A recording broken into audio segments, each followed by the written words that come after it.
नमस्कार मित्रों। पिछले भाग 25 में हम लोगों ने BNSS 2023 के चैप्टर 5 का सेक्शन 52 पर चर्चा किया था। आज हम लेकर आए हैं उसी अनुक्रम में सेक्शन 53 और 54। ये चैप्टर 5 जो है ये अरेस्ट से जो ताल्लुकात रखता है ये सेक्शन 62 तक जाता है। तो आज हम लोग सेक्शन 53 और 54 पर चर्चा करेंगे। सेक्शन 53 BNSS 2023 ये क्या कहती है? ये कहती है कि जब कोई व्यक्ति गिरफ्तार किया जाता है तो उसका चिकित्सीय परीक्षण, उसके शरीर का चिकित्सीय परीक्षण मेडिकल ऑफिसर, चिकित्सीय पदाधिकारी के द्वारा किया जाएगा। तुरंत बाद any person arrested should be examined bye medical officer. Medical officer के द्वारा होना चाहिए।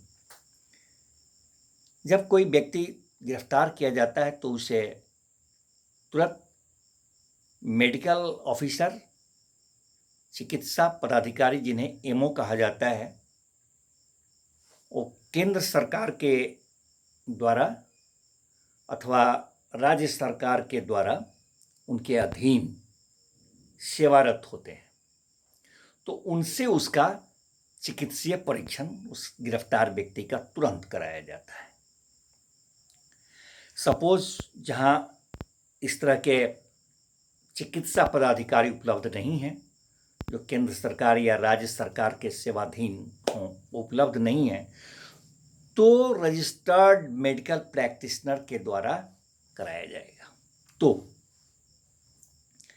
अब ये चिकित्सा पदाधिकारी एमओ साहब, मेडिकल ऑफिसर अथवा रजिस्टर्ड मेडिकल प्रैक्टिशनर जो रजिस्टर्ड चिकित्सा व्यवसायी हैं, ये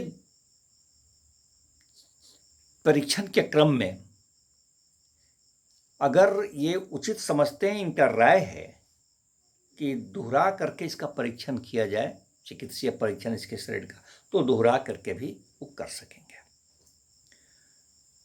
हाँ, ये एक बात और कि अगर वह पकड़ाया हुआ व्यक्ति महिला है तो उसके शरीर का चिकित्सीय परीक्षण महिला चिकित्सा पदाधिकारी, फीमेल मेडिकल ऑफिसर जो होंगी उनके द्वारा होगा, और वो उपलब्ध नहीं है तो फीमेल रजिस्टर्ड मेडिकल ऑफिसर के द्वारा होगा या उनके पर्यवेक्षणाधीन, उनके सुपरविजन, उनके देखरेख में महिला का शारीरिक चिकित्सीय परीक्षण होगा। अब ये जो चिकित्सीय परीक्षण होगा उसका एक अभिलेख तैयार किया जाएगा, जिस अभिलेख में ये बात मेंशन किया जाएगा, उसमें दर्ज किया जाएगा मुख्य रूप से कि कोई हिंसा का चिन्ह उसके शरीर पर पाया गया है, मार्क्स ऑफ वायलेंस, कोई इंजुरी, क्षति उसके शरीर पर पाई गई है, इसको मेंशन करना पड़ेगा। और सबसे इम्पॉर्टेंट कि ये जो मार्क्स ऑफ वायलेंस या जो इंजुरी पाया गया उसका एक अनुमानित समय भी डॉक्टर उस पर दर्ज करेंगे उस अभिलेख में। अनुमानित समय बोले तो मतलब कि विद इन इतना टू इतना आवर, 2 से 4 घंटा के बीच का है या 10 से 20 घंटा के बीच का है, 15 से कि इतना आवर पहले इसके शरीर पर ये चिन्ह, हिंसा का चिन्ह अथवा वो इंजरी मिला। इससे बाद में एक एविडेंस निकलता है। तो वो अनुमानित समय भी उस अभिलेख में वो दर्ज करेंगे कि यह हिंसा का चिन्ह जो पाया गया, ये इंजरी जो शरीर पर पाई गई, वो एक अनुमानित समय कि ये इतना से इतना घंटे के बीच का लगता है, उसको भी वो दर्ज करेंगे अभिलेख में। इसके बाद क्या है कि इस परीक्षण का एक रिपोर्ट जो होगा, उस रिपोर्ट का एक प्रति उस गिरफ्तार व्यक्ति का जिसका उन्होंने अभी परीक्षण किया, उस व्यक्ति को एक प्रति, उस रिपोर्ट का एक प्रति दे दिया जाएगा। अथवा वो व्यक्ति क्या है कि किसी का नाम बताता है कि फलाने को दे दिया जाए, तो वो उसका एक प्रति उस व्यक्ति को दे दिया जाए।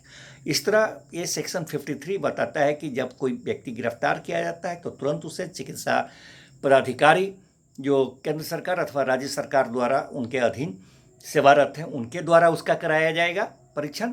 और अगर उपलब्ध नहीं है तो रजिस्टर्ड मेडिकल ऑफिसर के द्वारा कराया जाएगा, रजिस्टर्ड मेडिकल प्रैक्टिशनर के द्वारा कराया जाएगा। और इन दोनों में से किसी का भी अगर ये राय है कि इसका दोबारा परीक्षण कराया जाए तो दोबारा परीक्षण कराया जाएगा और उसका एक अभिलेख तैयार किया जाएगा। उसमें कोई मार्क्स ऑफ वायलेंस है, कोई इंजरी है, तो उसका एक अनुमान, उसको दर्ज करते हुए उसका एक अनुमानित समय उसमें किया जाएगा और उसका रिपोर्ट तैयार करके उस जिसका परीक्षण किया गया गिरफ्तार व्यक्ति को उसको दिया जाएगा, या जिसको बताएगा उसको एक प्रति दिया जाएगा। तो ये सेक्शन हमारा 53 BNSS 2023 बताता है कि चिकित्सा पदाधिकारी के रूप से ही उसका परीक्षण मुख्य रूप पर से होना चाहिए। खैर, और न रहने पर रजिस्टर्ड मेडिकल प्रैक्टिशनर के द्वारा, महिला के द्वारा होगा, महिला चिकित्सा पदाधिकारी के द्वारा, अथवा उनके न रहने पर महिला रजिस्टर्ड मेडिकल प्रैक्टिशनर के द्वारा।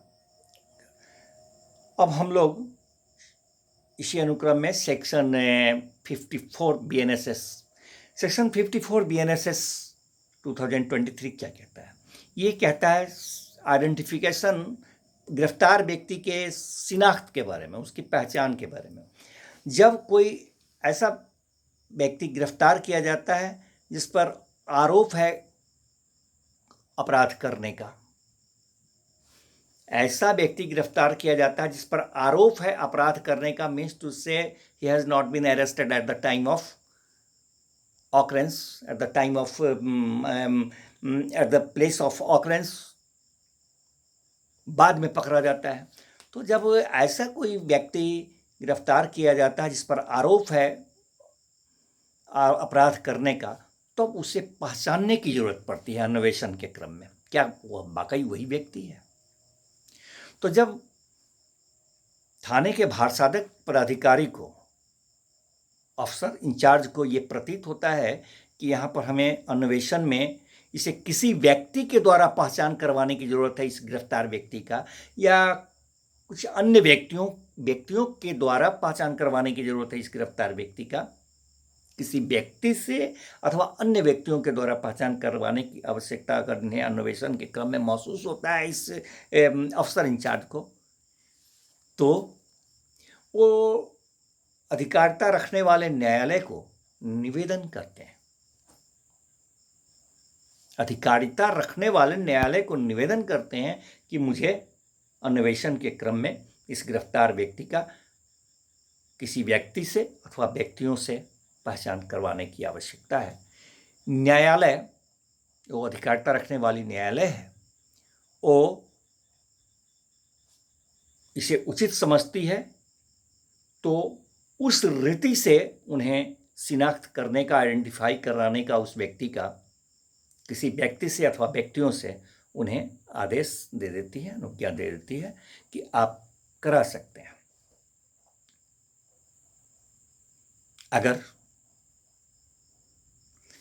शिनाख्त करने वाला व्यक्ति ही खुद फिजिकली अथवा मेंटली, फिजिकली अथवा शारीरिक रूप से अथवा मानसिक तौर पर खुद डिजेबल हो, अगर वह निःशक्त हो, जो शिनाख्त करने वाला है वो खुद हो कि गिरफ्तार व्यक्ति का शिनाख्त तो करने वाला ही व्यक्ति ही खुद अगर फिजिकली या मेंटली अगर वह डिजेबल हो, तो वैसे में मजिस्ट्रेट साहब स्वयं अपने सुपरविजन में, अपने पर्यवेक्षणाधीन उचित स्टेप लेते हैं कि उस रीति को अपनाते हैं, उस पद्धति को अपनाते हैं शिनाख्त कराने का अपने पर्यवेक्षणाधीन, जो पद्धति उस शिनाख्त करने वाले व्यक्ति का, निःशक्त व्यक्ति के लिए सुविधाजनक हो। वो जो मेंटली फिजिकली जो डिजेबल है और शिनाख्त करना उसी को है, तो उसके लिए मजिस्ट्रेट साहब ऐसे पद्धति का चुनाव करते हैं जो उस व्यक्ति के लिए सुविधाजनक हो उसकी पहचान करने में। और वो जो पद्धति अपनाते हैं और वो प्रक्रिया जो होता है शिनाख्त का, इस पूरे प्रकरण का किसी इलेक्ट्रॉनिक श्रव्य दृश्य, ऑडियो वीडियो, इलेक्ट्रॉनिक डिवाइस के माध्यम से, श्रव्य दृश्य इलेक्ट्रॉनिक साधनों के माध्यम से उसे रिकॉर्ड करते हैं, उस पूरे प्रक्रिया को, प्रकरण को उसे रिकॉर्ड करते हैं। तो ये सेक्शन 54 हमें बताता है कि जब कोई अपराध का आरोपित व्यक्ति पकड़ा जाता है तो उसके शिनाख्त की आवश्यकता अन्वेषण में पड़ती है। तो ऑफिसर इंचार्ज जो होते हैं थाना के भारसाधक पदाधिकारी, उनके निवेदन पर अधिकारिता रखने वाले मजिस्ट्रेट साहब को कहते हैं कि हमको अन्वेषण में किसी व्यक्ति से या व्यक्तियों से इस व्यक्ति की पहचान करवानी है, तो न्यायालय उचित समझता है तो उन्हें अलाउ कर देता है कि आप करवाइए।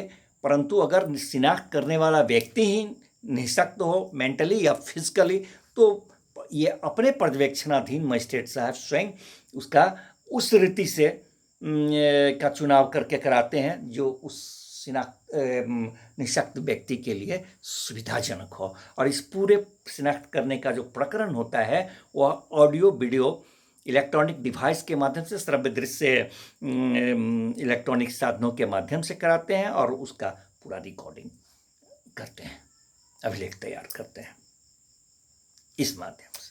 तो इस तरह से मित्रों आज हम लोगों ने सेक्शन 53 और 54 पर चर्चा किया। मिलते हैं इसी अनुक्रम में अगले सेक्शन 55 में। तब तक के लिए आज्ञा दीजिए। अगर त्रुटि हो तो माफ़ कीजिएगा। मेरा इतना ही है कि आप लोग इसको क्रमानुसार हर भाग को देखें, सुने और इत्मीनान से, शांति से सुने, समझ में आएगी। त्रुटि होगी तो सलाह दीजिएगा, क्षमा कीजिए। मेरा इतना ही है कि अवेयरनेस हो। जी धन्यवाद।